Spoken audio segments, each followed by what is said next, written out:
Star Wars Force Awakens 2015 USA, and Star Wars A New Hope 1977 USA, two films which can be viewed through feminist film theory, incorporate character representation, sound, specifically music score, and cinematography in order to convey harrowing characters who are fighting for freedom while trying to discover themselves within contrasting socio-historical contexts, specifically how actresses were treated off-screen and on-screen during the 70s film industry versus the 2010s film industry.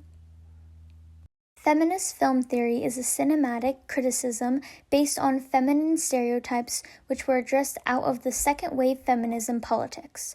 Elements of feminist film theory can be shown in the movies through the male gaze.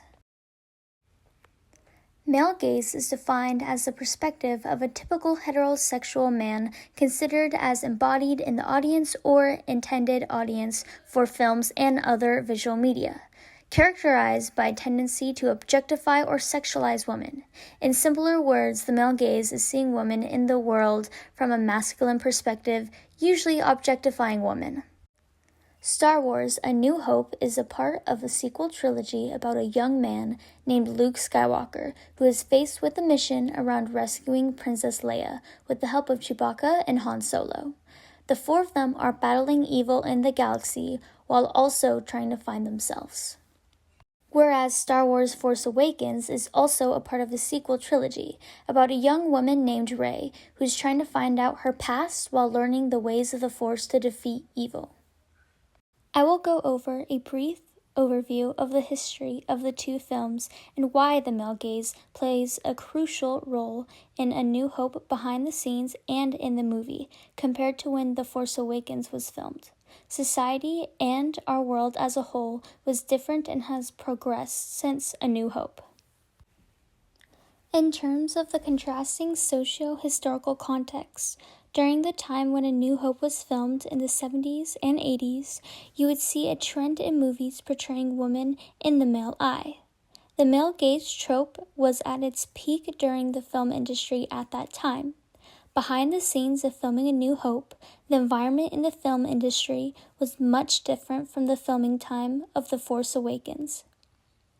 Carrie Fisher, who was 19 at the time of filming A New Hope, was taken advantage of behind the scenes.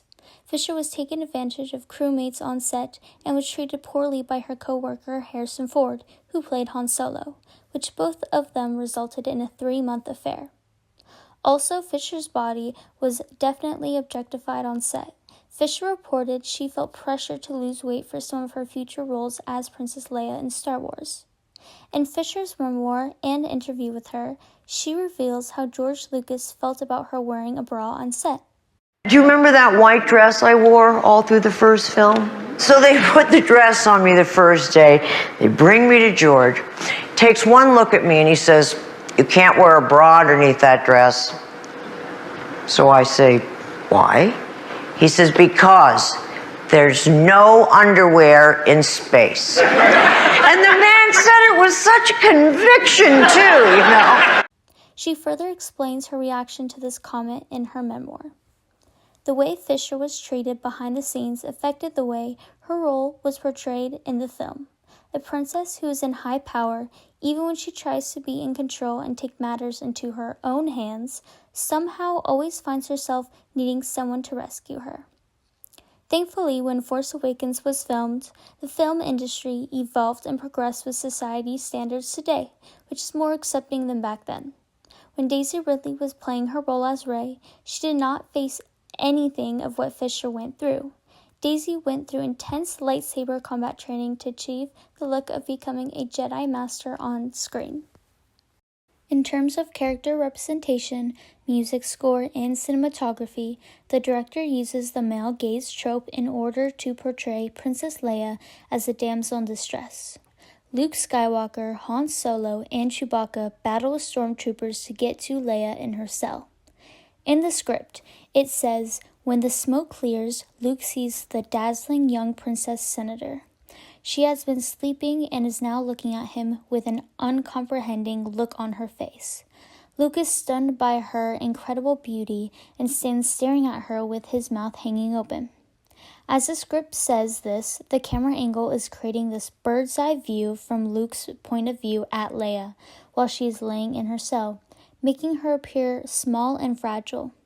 This is an important scene because the main character, Luke, gets introduced to the female lead, Leia, in his point of view through male gaze concepts in the film. The way Luke portrays her says a lot about how her character wants to be seen for the rest of this movie. When the audience gets introduced to Leia in this scene, the music score, Princess Leia's theme, is playing in the background.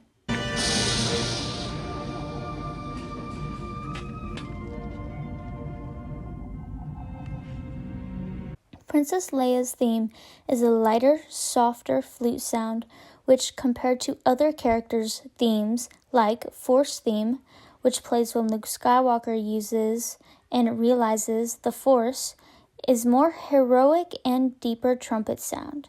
Leia's music is very obviously feminine compared to the rest of the characters' theme songs, which paints a picture for the audience of how we should portray her compared to the rest of the main heroic characters. She becomes the object of the male gaze. Whereas in The Force Awakens, when Rey and Finn gets introduced to the storyline, the film introduces Rey as a protagonist that does not need saving by anyone. In one of the opening scenes, Rey defends herself and her droid from enemies. Rey sees Finn as a foreign stranger who's targeting her and her droid. While the shot focuses on Finn running, the music in the background has fast violins showing how Finn is frantically running away from Rey, and these violins lead up to a climax where Rey knocks Finn down,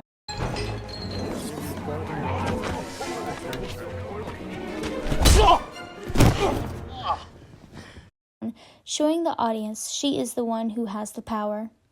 The camera angle is low and in Finn's point of view looking up at Rey. This makes Rey appear tall and heroic as the audience looks up to Rey through Finn's perspective. As the scene progresses, Finn is amazed by her toughness and passion for this droid named BB-8. As Finn tries to show off his rank as a pilot in the Resistance, Rey is only focused on the mission that has come upon her.